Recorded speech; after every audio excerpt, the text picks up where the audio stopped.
Попадаме на маслото. Страната на чудесата. Значи тук и белгийско има, и някакво си традиционно от Британия, бретонско. Така.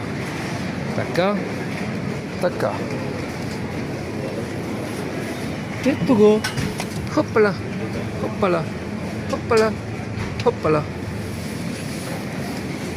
Сега ще го намерим.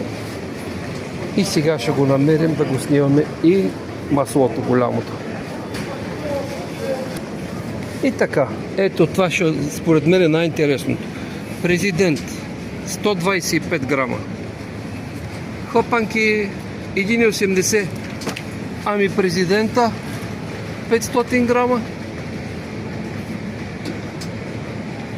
5,56. Защо така, бе?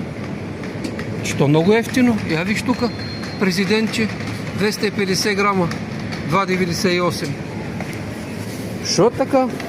Ай, тук е нормален президент, 2,78.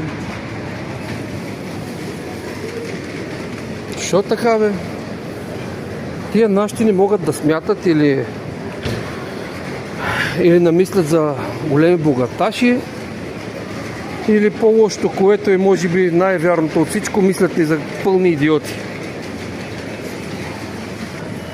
А сега да ви снимам и тук, ето тези, вижте, 2,93.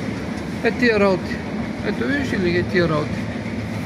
Е тия работи, където, нали, в България, така хората много ги харесват. Обаче били много скъпи, слушам. Тук намерих, Кьор до Лион. Какво е това? 2,75.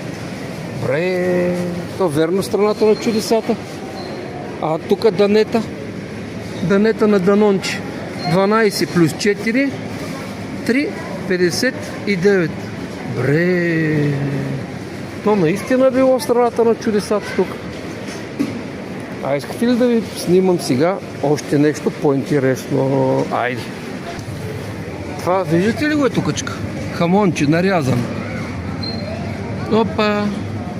4,79. И дори не е на марката на магазина.